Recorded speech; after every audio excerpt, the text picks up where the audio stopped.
ሰላም ሰላም ውድ ቤተሰቦች የአልጋ ዩቲዩብ ቻናል ተከታታዮች እንዴት ናችሁ? ደህና ናችሁ?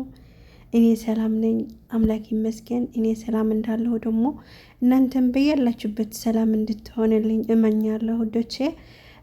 እና ዛሬ ደግሞ አጠር ያለ ቪዲዮ የዛሬ የተለየ ቪዲዮ ነው ይዤ የመጣሁት እና እስከ መጨረሻ ተከታተሉት እላቸዋለሁ። በመጀመሪያ ስትገቡ ደግሞ በላይክ እና በሰብስክራይብ በማድረግ ግቡ ማለት ነው።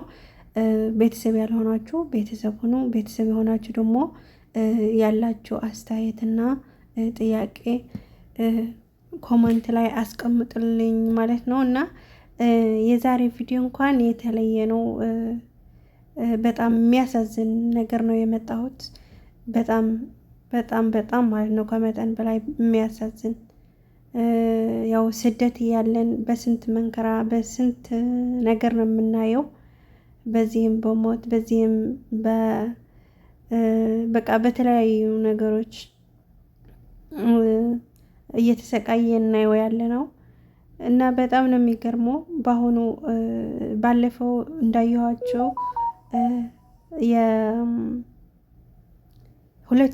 ከሁለት መቶ በላይ ኢትዮጵያውያን በተለያዩ ብሔረ ብሔረሰቦች ማለት ነው በትግራይም ይሁን በአማራም በኦሮሞም ያሉ ከሁለት መቶ በላይ ኢትዮጵያውያን እስር ቤት ለ8 ዓመታት ለ10 ዓመታት ለ9 ዓመታት እንደዛ ታስረው የነበሩት ወገኖቻችን የሞት ፍርድ እንደተፈረደባቸው እየተባለ ነበረና አብዛኛው ውሸት ነው፣ ሌላኛው ደግሞ እውነት ነው እየተባለ በጣም በሚገርም በሚዲያ እየተስተላለፈ ነበረ ማለት ነው።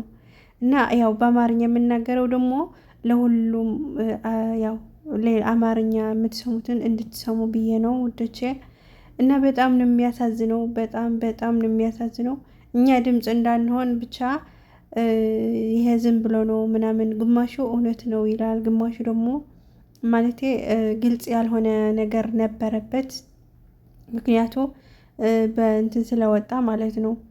ሰው በሰው ነው እንጂ በሚዲያ ምናምን አልወጣም ነበረ። ከዛ በኋላ እንኳን ዜና ምናምን ተላልፎ ነበር። ግን በቃ መጀመሪያ ሰው ተደናግሮ ነበረ።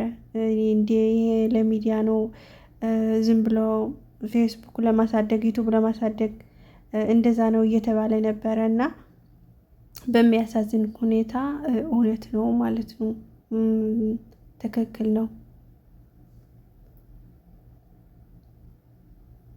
በጣም ነው የሚያሳዝነው።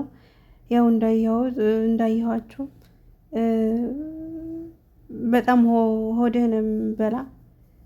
ያው ይሄ ሁሉ ከ8 ዓመት በላይ እየታሰሩ ነበሩ እና 8 ዓመት ታስረህ መጨረሻ ላይ ፍርድህ ሞት ሲሆን በጣም ነው የሚያሳዝነው። የእነዚህ ሀገር ህግ ደግሞ በጣም በጣም የከረረ ህግ ነው እና ላይቀር ለምን 8 ዓመት መታሰር በቃ እንደዛ በጣም ነው የሚያሳዝነው። ባይዘወይ ምን እንደሆነ ወንጀሉ ምን እንደሆነ አላቅም። በእንትን ነው የሚሆኑ ያለ ህገወጥ ስራ እየሰሩ ነው የሚሆነው። ግን በዛ ሰዓት እንትን ነበረ ማለቴ ቅጣቱ ወጥተህ 15 ዓመት 10 ዓመት እስከ ያው የመጨረሻ 15 ዓመት ነው እንደዛ አይነት የምታሰረው እና ከዛ በኋላ ይወጡ ነበረ። እና አሁን ግን በቃ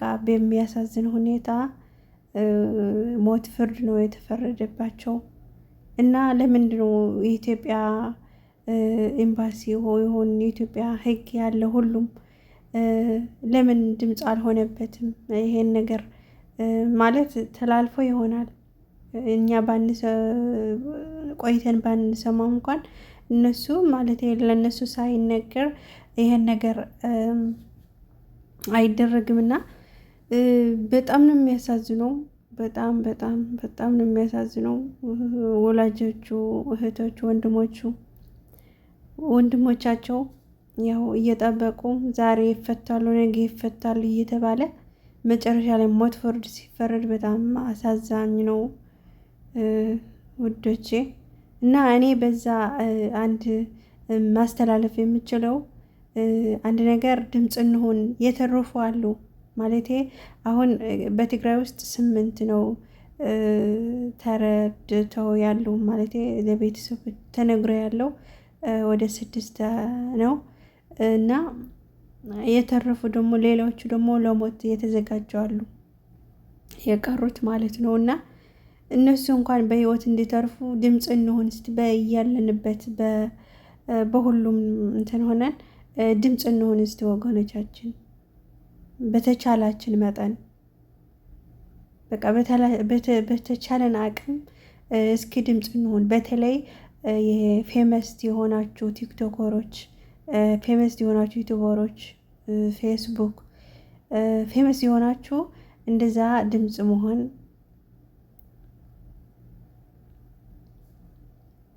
ያው የእናንተ ስለ ቫይራል ስለሚወጣ በእናንተ ድምፅ እንድትሆኑም ያው እንጠይቃለን ማለት ነው ውዶቼ።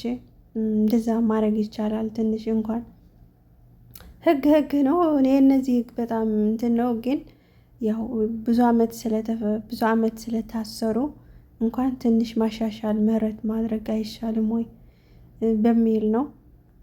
በጣም የሚያሳዝን እንትን በጣም ነው የሚያሳዝነው። እና በዛ ላይ ደግሞ አለን ያለ ህገ ወጥ ስራ የምንሰራ እዚህ ሀገር ሆነን ብዙ ነገሮች እየሰራን ያለን ደግሞ ከነዚህ እንማር። በተለይ እዛ ራጎ ምናምን ያላችሁ እህት ወንድሞቼ አብዛኞቻችሁ ወንዶች ናቸው፣ ግን ቢሆንም እህቶቼ ወንድሞቼ ባካችሁ ከነዚህ አይነት ስራ እንጠንቀቅ። ምንም እግዚአብሔር የሰጠን ነገር ያለንን እየሰራን ተመስገን እያለን ብንኖር አይሻልም? በጣም ነው የሚያሳዝነው። ደግሞ ገና ህፃኖች ያልወለዱ አሉ፣ የወለዱም ምንም ነገር የማያውቁ ህፃኖች ናቸው እንደዚህ አይነት ስራ የሚሰሩ ያሉ። ያው ይገባናል፣ ስራ የለም፣ ጭንቀት ላይ ሰው ይጨናነቃል። ብሩም እንደ በፊት አይደለም፣ ስራው እንደ በፊት አይደለም። ግን ያው ያለን ተመስገን ብለህ ቢሆንም ከሰራን ካጣራቅምን ብሩንም እናገኘዋለን። እና ያለን በቃ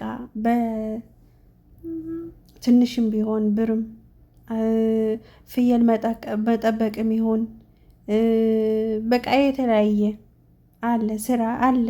ብቻ የፖሊሶቹ አለመያዝ ነው እንጂ እንዳይዙን ነው እንጂ ካልያዙን የተለያየ ስራ አለ ለፈጣሪያችን ለምነን ማለት ነው። እና ለምን እንደዛ አንሰራም? ውድ ቤተሰቦቼ ከነዚህ እንጠንቀቅ፣ ከነዚህ እንማር። ምንድነው የሚባል በትግርኛ ለምስላ መምህሬ ይግበርካ መምህሬ ይክላካ፣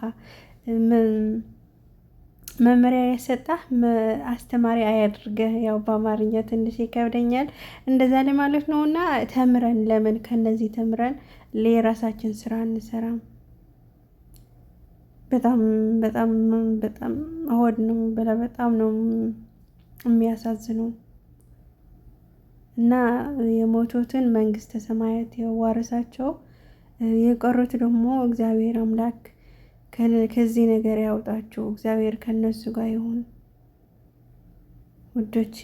እና በተረፈ ያው የዛሬ ቪዲዮ ይሄን ይበቃኛል እና በሌላ ቪዲዮ እስከምመጣ በሰላም ቆዩላችኋለሁ። እና ላይክ ሼር ደግሞ እንዳትረሱ፣ ሰብስክራይብ በማድረግ ቤተሰብ ሁኑ።